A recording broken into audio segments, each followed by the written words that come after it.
You are curled into a soft couch at the end of a long day. The room is quiet, your door is locked, and a glowing phone sits within reach with doctors, therapists, emergency services, and more information about the human mind than any king in history could have imagined. If your thoughts suddenly become terrifying, if you cannot stop crying, or if you begin hearing a voice nobody else can, here you at least live in a world with words for what is happening. Now strip all of that away. No psychiatrist, no diagnosis, no antidepressants, no hospital ward designed for a psychiatric crisis. Your family watches you stop sleeping, start shouting at people who are not there, or sink into a silence so deep you barely eat.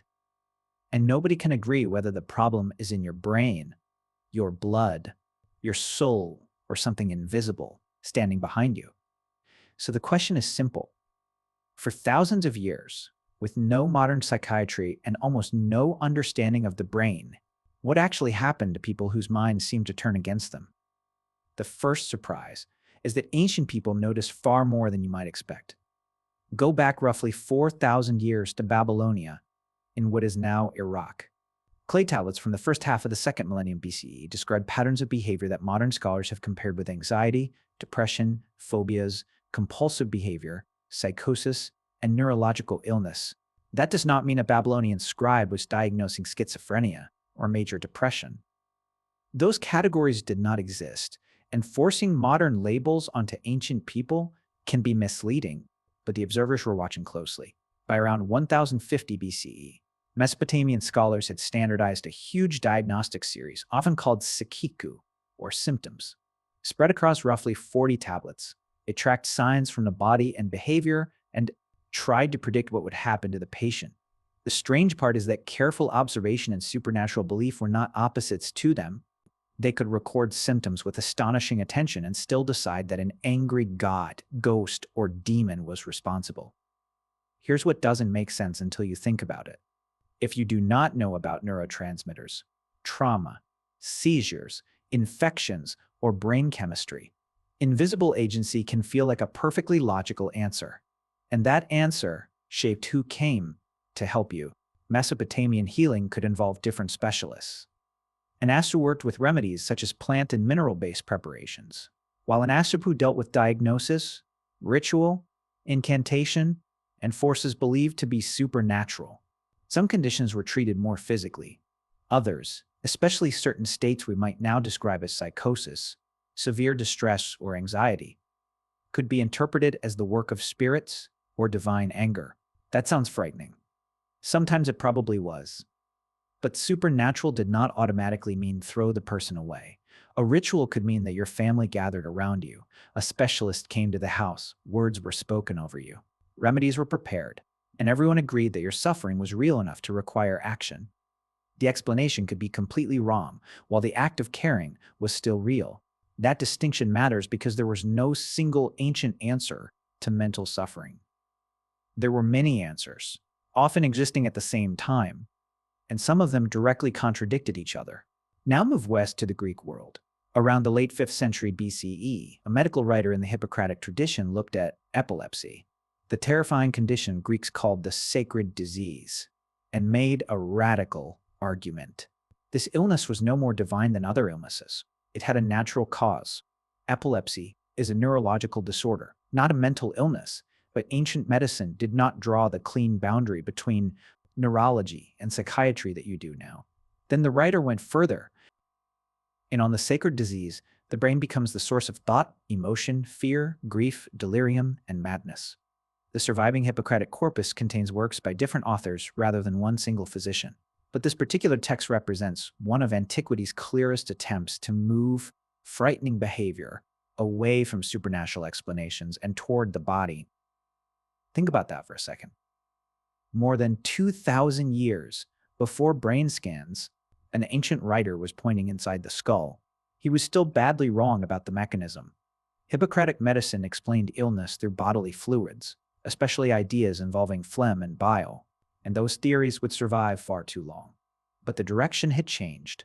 If madness came from the body rather than a curse, then a person in crisis could be treated as sick instead of simply sinful, haunted, or morally broken.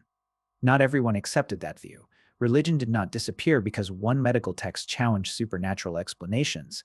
In fact, Greeks could move between medicine and sacred healing without feeling any contradiction at all.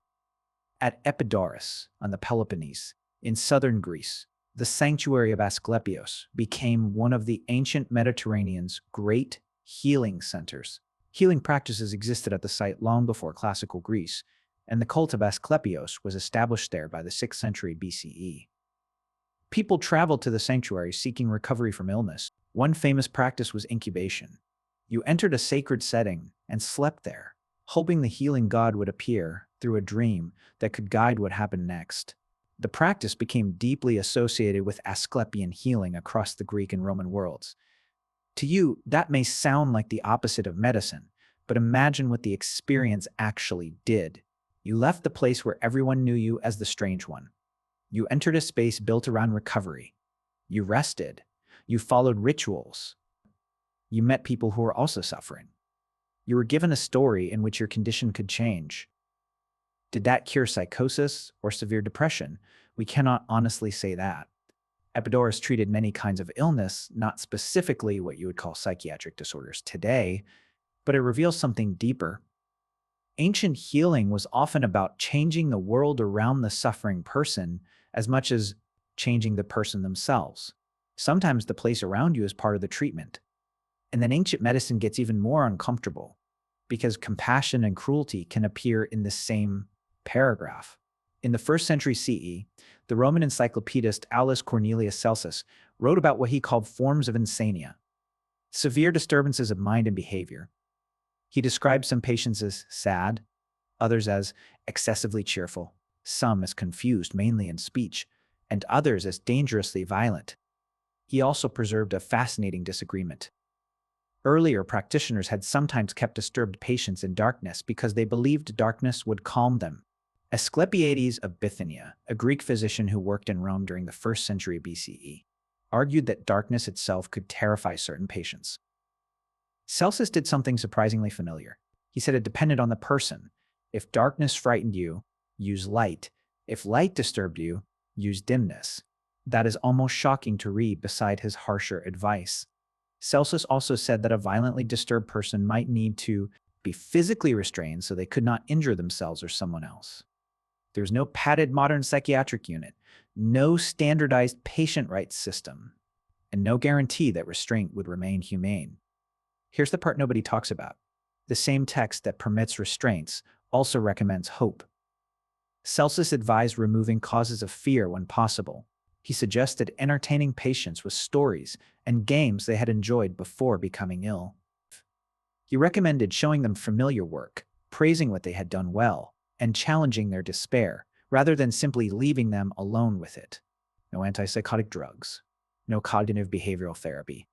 But someone had noticed that fear could worsen a mind in crisis, that familiar activities could pull a person toward their old routines, and that the way you speak to a suffering person changes what happens next. Ancient care was not simply primitive. It was inconsistent, and your biggest advantage or danger was often not a doctor at all. It was your household. There was no ancient Mediterranean network of psychiatric hospitals waiting to receive you. Family members often carried the responsibility instead, and you can see this clearly in Plato's Laws. Written in the 4th century BCE, Plato imagined that a person considered mad should be kept out of public life and supervised inside by relatives. At Laws 93-4 CD, he even proposed fines when relatives failed to do so, with different penalties based on property class and language explicitly covering both free people and enslaved people. Now ask the ugly question. What if your family was patient? You might be fed, watched, protected, taken to a healer, brought to a sanctuary, or simply allowed time to recover. What if they were terrified of you?